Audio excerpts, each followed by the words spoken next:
everybody, it's Christine. Welcome to my channel. Today I've got a new video up for scrapbook adhesives by 3L, and I'm also using the current kit from the ScrapRoom Kit Club. This is the Flavors of the Month kit, and I am using the My Mind's Eye page kit from it. Now this is a different vibe from what I usually work with as far as page kits go. This one is kind of a fashion makeup, that kind of stuff feel to it, and so it's just kind of out of my normal realm. That said, I knew it would be a good one to work with and give me a good challenge, as well as be able to use some kind of different pictures in a way that stays true to the theme. Now, there are a lot of unique elements in this collection, and so I needed to bust out some different adhesives than I use on an everyday basis.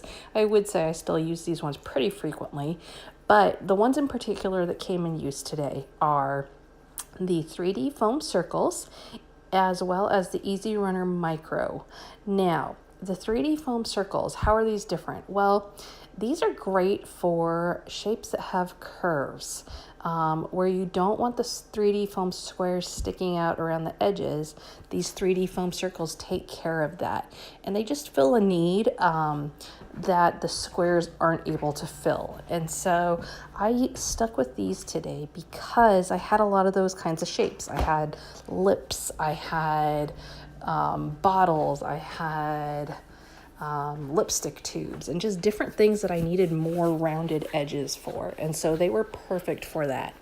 Additionally, I had a lot of skinny elements, and so the Easy Runner Micro is only 1/8 of an inch wide, and so that works perfectly for filling that need.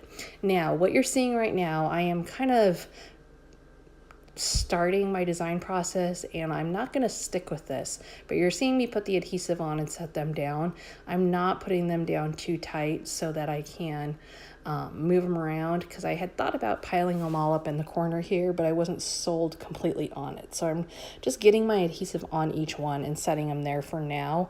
You're going to see them shift here momentarily, because I ultimately decided that the piled look in the corner, although I like it, it kind of fits with the fashion vibe.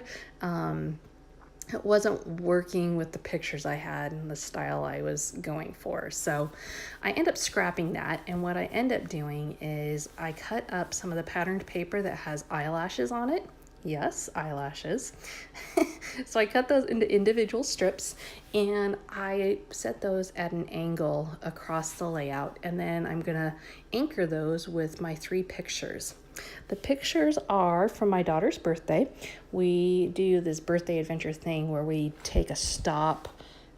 We take a number of stops for how many birthdays it is. So her 11th birthday, she had 11 birthday stops.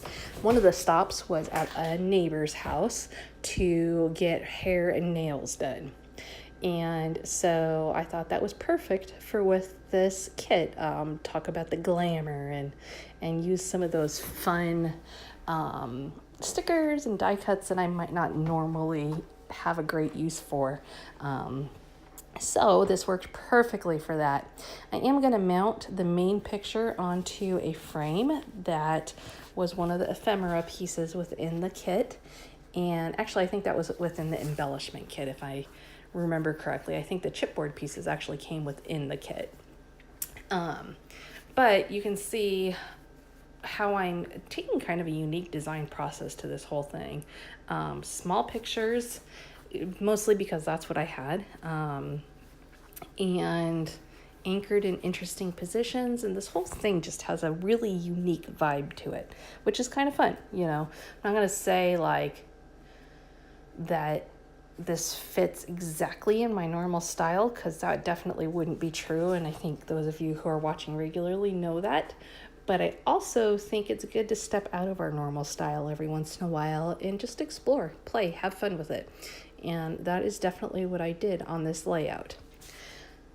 Now, I'm right now just getting my pictures lined up. I do want my pictures to be straight on there, since I've got the angled the angled eyelashes behind them. I want them to be straight because I don't want everything to be at an angle. I think that would look a little wonky, especially since I've got the angles going different ways. Now, I'm going to add on my title, and I'm going to use the word Glamour that came within the kit for my title.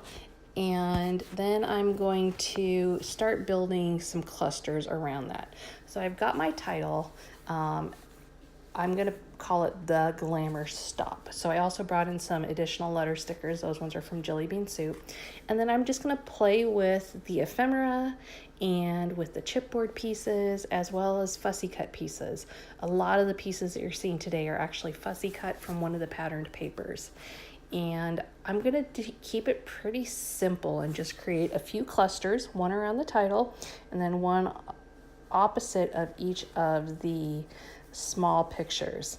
Now this flower I'm playing with, trying to decide if I really want it to stay on there or if I want to shift it off. And for now, I'm going to put it there and just kind of see where things land. I am using, as I said, that Easy Runner Micro as well as the 3D foam circles so that I get a variety of dimensions in there, both popped up and down, and just building little clusters. I am able to create a visual triangle with these clusters.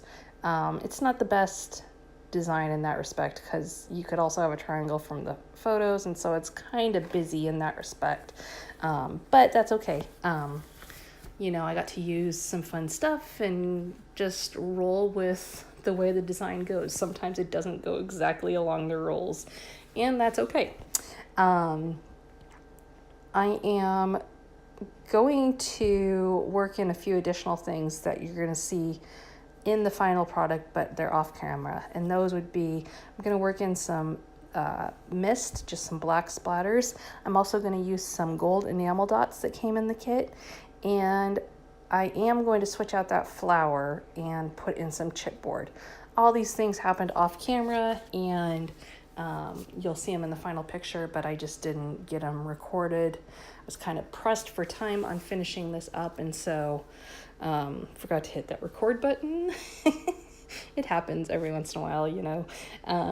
But here you can see where I added those on. Okay, so there we have it. Simple, different, unique ways to use those adhesives to get some of those unique elements on there, and just a fun approach to my layout this time. So be sure to visit the Scrapbook Adhesives blog as well as the Scrap Room, and we will see you again next time.